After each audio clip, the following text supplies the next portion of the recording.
കോഴിക്കോട് താമരശ്ശേരിയിൽ ഒരു പ്രധാനപ്പെട്ട കോൺഗ്രസ് നേതാവ് KPCC അംഗം അരവിന്ദൻ എന്ന് പറയുന്ന കോൺഗ്രസ് നേതാവ് ഒരു വീട്ടമ്മയെ പീഡിപ്പിച്ചു എന്ന് പറയുന്ന കേസിൽ ആരോപണ വിധേയനായി പ്രതിസ്ഥാനത്ത് നിൽക്കുകയാണ്.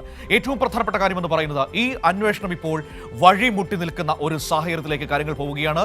പോലീസ് അന്വേഷണം മനഃപൂർവ്വം വൈകിപ്പിക്കുന്നു എന്ന ഗൗരവതരമായ ആക്ഷേപം ഈ കേസുമായി ബന്ധപ്പെട്ട് ഉയർന്നു വന്നിരിക്കുകയാണ്. ഈ അരവിന്ദൻ പ്രധാനപ്പെട്ട നേതാക്കളുമൊക്കെയായി വലിയ അടുപ്പമുള്ള താമരശ്ശേരിയിലെ നേതാവാണ്. അതുകൊണ്ട് തന്നെ ഇയാൾക്കെതിരെ അന്വേഷണം പോലീസ് മനഃപൂർവ്വം വൈകിപ്പിക്കുന്നു എന്ന ആക്ഷേപമാണ് ഉയർന്നു വന്നിരിക്കുന്നത്.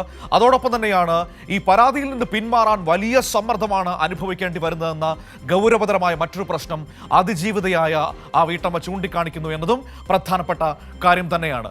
പക്ഷേ മറ്റു മാധ്യമങ്ങൾക്ക് ഇതൊരു വാർത്തയേ അല്ല. കാരണം വേറൊന്നുമല്ല, പ്രതിസ്ഥാനത്ത് നിൽക്കുന്നത് കോൺഗ്രസിൻ്റെ വളരെ പ്രധാനപ്പെട്ട നേതാവാണ്. അതുകൊണ്ട് തന്നെ ഒരു സാധാ കോളം വാർത്തയായി മാത്രം ഇത് ഒതുങ്ങിപ്പോകുന്ന ഒരു കാഴ്ചയാണ് കാണാൻ കഴിഞ്ഞിരിക്കുന്നത്. പക്ഷേ ഏതായാലും നമുക്ക് ഇതങ്ങനെ വിട്ടുകൊടുക്കാൻ കഴിയില്ല.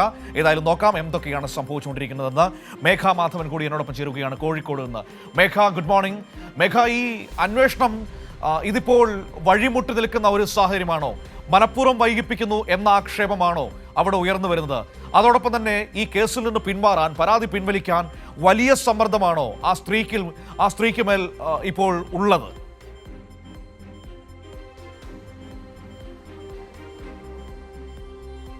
മനു, കൃത്യം പറഞ്ഞാൽ കഴിഞ്ഞ ഞായറാഴ്ചയാണ് ഈ യുവതിക്ക് നേരെ ലൈംഗിക അതിക്രമ ശ്രമം ഈ KPCC അംഗത്തിന്റെ ഭാഗത്ത് നിന്ന് ഉണ്ടാകുന്നത്.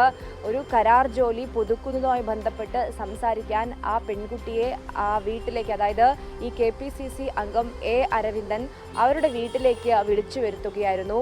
അങ്ങനെ ഒരു സഹായം അഭ്യർത്ഥിക്കാൻ വേണ്ടി ആ വീട്ടിലേക്ക് ചെന്ന പെൺകുട്ടിയുടെ നേരെയാണ് ലൈംഗിക അതിക്രമം നടത്താനുള്ളൊരു ശ്രമം ഉണ്ടാകുന്നത്.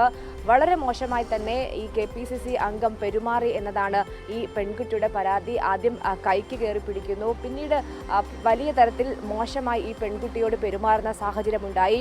ഇത്തരത്തിൽ അല്ലെങ്കിൽ അദ്ദേഹത്തിന് മുൻപിൽ ഇതുമായി ബന്ധപ്പെട്ട് ചില വിട്ടുവീഴ്ചകൾ ചെയ്താൽ ഈ ജോലി സ്ഥിര നിയമനമാക്കും എന്ന തരത്തിലേക്ക് ഉൾപ്പെടെ അദ്ദേഹം പറഞ്ഞു എന്നതാണ്, ഈ പ്രതി പറഞ്ഞു എന്നതാണ് ഈ പെൺകുട്ടി നമ്മളോട് പറഞ്ഞത്. ഏതായാലും ഗുരുതരമായ പരാതിയാണ്.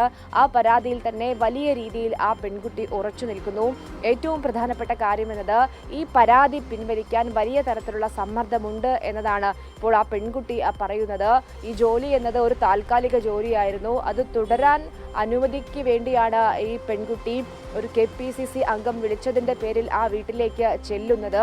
എന്നാൽ ഇപ്പോൾ സ്ഥിര നിയമനം ഉൾപ്പെടെ നൽകാം, അതുകൊണ്ട് ഈ കേസിൽ നിന്ന് പിന്മാറണം, പണം ഉൾപ്പെടെ നൽകാം, അങ്ങനെ നിരവധി വാഗ്ദാനങ്ങൾ പല കോണുകളിൽ നിന്ന് ഉണ്ടാകുന്നു എന്നതാണ് പെൺകുട്ടി പറയുന്നത്. ഒരു താൽക്കാലിക ജോലി എന്നതിനപ്പുറം സ്ഥിരം ജോലി നൽകാം എന്നതുൾപ്പെടെയുള്ള കാര്യങ്ങൾ പ്രാദേശിക കോൺഗ്രസ് നേതാക്കൾ ഉൾപ്പെടെ ഓഫർ ചെയ്യുന്നൊരു സാഹചര്യമുണ്ട് എന്നുകൂടി പെൺകുട്ടി പറയുന്നു. പക്ഷേ ഈ പരാതിയിൽ നിന്ന് ഒരു കാരണവശാലും പിന്മാറില്ല എന്ന് തന്നെയാണ് അവർ പറയുന്നത്. കൃത്യം പറഞ്ഞാൽ, അതായത് ഒരാഴ്ച പിന്നിടുന്നു, ഇപ്പോഴും KPCC അംഗത്തെ പിടികൂടാൻ പോലീസിന് സാധിച്ചിട്ടില്ല എന്നതാണ് ഏറ്റവും പ്രധാനപ്പെട്ട കാര്യം. KPCC അംഗം താമരശ്ശേരി പഞ്ചായത്ത് മുൻ പ്രസിഡന്റാണ്. പലതവണ താമരശ്ശേരി പഞ്ചായത്തിന്റെ പ്രസിഡന്റ് സ്ഥാനത്ത് ഇരുന്ന വ്യക്തി കൂടിയാണ്. ആ വ്യക്തിയാണ് ഒരു പെൺകുട്ടിയെ ആ വീട്ടിലേക്ക് വിളിച്ചു വരുത്തി പീഡിപ്പിക്കാനുള്ള ശ്രമം നടത്തിയത്. ആ പെൺകുട്ടി നമ്മളോട് സംസാരിക്കുമ്പോൾ പറഞ്ഞ ഏറ്റവും പ്രധാനപ്പെട്ട കാര്യം എന്നത്, ഇതിനു മുൻപേയും പല സ്ത്രീകൾക്കും, അതായത് പഞ്ചായത്തിന്റെ അധീനതയിലുള്ള ഒരു കെട്ടിടത്തിൽ ഒരു ജോലി, അത് കരാർ കാലാവധി അവസാനിക്കാനിരിക്കുന്നു. ഇതിനു മുൻപേ പല സ്ത്രീകളും അവിടെ സഹായം അഭ്യർത്ഥിച്ച് ചെന്നിട്ടുണ്ട്. അവർക്കൊക്കെ ഈ നിയമനം സ്ഥിരമാക്കി കൊടുക്കുന്ന രീതിയിലേക്ക്, അല്ലെങ്കിൽ ആ കാലാവധി നീട്ടിക്കൊടുക്കുന്ന അവസ്ഥയിലേക്കൊക്കെ തന്നെയും കാര്യങ്ങൾ എത്തിച്ചു.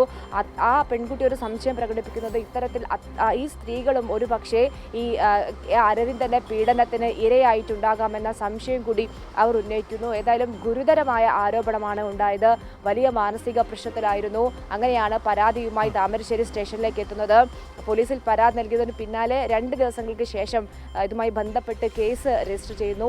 എന്നാൽ കേസ് എടുത്തത് അതേ രീതിയിൽ തന്നെ നിൽക്കുന്നു. ഈ അരവിന്ദനെ കണ്ടെത്താനോ പിടികൂടാനോ പോലീസിന്റെ ഭാഗത്ത് നിന്ന് ഒരു നടപടിയും ഉണ്ടായില്ല എന്നതാണ് മനസ്സിലാക്കുന്നത്. വലിയ പരാതിയാണ്. ഒരു സഹായം അഭ്യർത്ഥിച്ച് ചെന്ന പെൺകുട്ടിയോട് അതിക്രൂരമായി പെരുമാറുന്ന സാഹചര്യമുണ്ടായി. ആ പെൺകുട്ടി ആ വീട്ടിൽ നിന്നും ഓടി രക്ഷപ്പെടുകയാണ് ഉണ്ടായത്. തന്നെ വീട്ടിലേക്ക് വിളിച്ചു വരുത്തിയ സമയത്ത് അദ്ദേഹം മദ്യപിച്ചിട്ടുണ്ടായിരുന്നു എന്നുകൂടി പെൺകുട്ടി പറയുന്നുണ്ട്. അങ്ങനെയാണ് കൈക്ക് കയറി പിടിക്കുന്നത്. അത് പിന്നീട് മറ്റ് ശ്രമങ്ങളിലേക്കൊക്കെ തന്നെയും നീങ്ങിയപ്പോഴാണ് പെൺകുട്ടി അവിടെ നിന്നും ഓടി രക്ഷപ്പെടുന്നത്. ഏതായാലും പോലീസ് വലിയ തരത്തിൽ ഒളിച്ചുകളി നടത്തുന്നു. ഇതുവരെയും പ്രതിയെ പിടികൂടാൻ പോലീസിന് സാധിച്ചിട്ടില്ല. ഈ പ്രദേശത്ത്, അതായത് കോൺഗ്രസിന്റെ ഏറ്റവും പ്രധാനപ്പെട്ട നേതാവാണ് താമരശ്ശേരിയിലെ, അതുകൊണ്ട് തന്നെ പലതരത്തിലുള്ള സഹായം ഇയാൾക്ക് ലഭിച്ചിട്ടുണ്ടാകാം എന്നൊരു സംശയമുണ്ട്. പക്ഷേ ഒരാഴ്ച അതാണ് മേഘ ഇന്നത്തെ ഏറ്റവും പ്രധാനപ്പെട്ട കാര്യം. നമ്മൾ നേരത്തെ ഈ വാർത്ത നൽകിയപ്പോഴൊക്കെ മനസ്സിലാക്കിയ ഒരു കാര്യമുണ്ടായിരുന്നു. പ്രധാനപ്പെട്ട നേതാക്കളും ഒക്കെയായി വലിയ അടുപ്പമുള്ളയാളാണ് ഈ അരവിന്ദൻ എന്ന് പറയുന്ന കോൺഗ്രസ് നേതാവ്. സ്വാഭാവികമായും അയാളെ തൊടാൻ ഇപ്പോൾ UDF ഭരണമായതുകൊണ്ട് തന്നെ പോലീസ് ഒന്നും അടിക്കാനുള്ള സാധ്യതയുണ്ട്. ആ രീതിയിൽ തന്നെയാണോ കാര്യങ്ങൾ പോകുന്നത് എന്നാണോ ആക്ഷേപം വന്നിരിക്കുന്നത്? ഇത് മനഃപൂർവ്വം ഈ കേസ് ഒരിടത്തും എത്താത്ത രീതിയിൽ അവസാനിപ്പിക്കാനുള്ള ശ്രമമാണോ പോലീസിന്റെ ഭാഗത്തുനിന്ന് വരുന്നത്? അതാണോ? കഴിഞ്ഞ ദിവസങ്ങളിലൊക്കെ വലിയ പ്രതിഷേധവും ഇതിന്റെ ഭാഗമായിട്ടുണ്ടായിരുന്നല്ലോ. DYFI ഒക്കെ പ്രതിഷേധം സംഘടിപ്പിച്ച് നമ്മൾ കണ്ടതാണല്ലോ. അപ്പോൾ അങ്ങനെ ഒരു അന്തരീക്ഷം നിൽക്കുന്നു. ഈ അന്വേഷണം പോലീസ് ഇതുപോലെ കൊണ്ടുപോകുന്നു. വരും ദിവസങ്ങളിൽ ശക്തമായ പ്രതിഷേധങ്ങൾക്കുള്ള സാധ്യതയും കാണുന്നുണ്ടോ?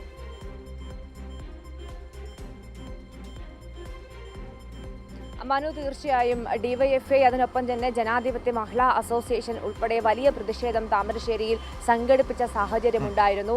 അതുതന്നെയാണ് ഏറ്റവും പ്രധാനപ്പെട്ട കാര്യം.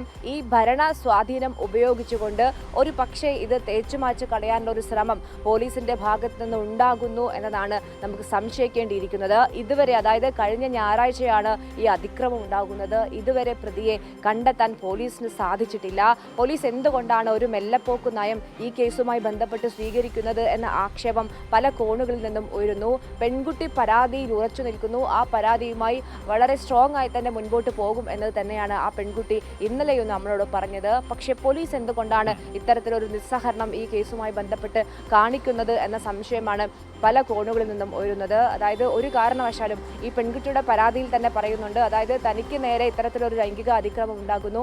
ഇതിനു മുൻപ് സഹായവുമായി ചെന്ന പല സ്ത്രീകൾക്കും ഒരു പക്ഷേ ഇത്തരത്തിലുള്ള മോശം അനുഭവം നേരിടേണ്ടി വന്നിട്ടുണ്ടാകാം എന്ന് കൂടി പറയുന്നുണ്ട്. അതുകൊണ്ട് ഗുരുതരമായ ഒരു സാഹചര്യമാണ് അവിടെ ഉണ്ടായിരുന്നത് എന്ന് മനസ്സിലാക്കണം. അധികാരം ഉപയോഗിച്ച് അത് ദുർവിനിയോഗം ചെയ്യുന്ന സാഹചര്യം തന്നെയാണ് ഉണ്ടായിരിക്കുന്നത്. അതുകൊണ്ട് കൃത്യമായ നടപടി വേണം എന്നൊരാവശ്യമാണ് പല കോണുകളിൽ നിന്നായി ഉയരുന്നത്. അപ്പോഴും ഒരാഴ്ച പിന്നിടുമ്പോഴും പോലീസിന് ഈ KPCC അംഗത്തെ പിടികൂടാൻ സാധിച്ചിട്ടില്ല എന്നത് തന്നെയാണ് ഏറ്റവും ഗൗരവതരം. മനു.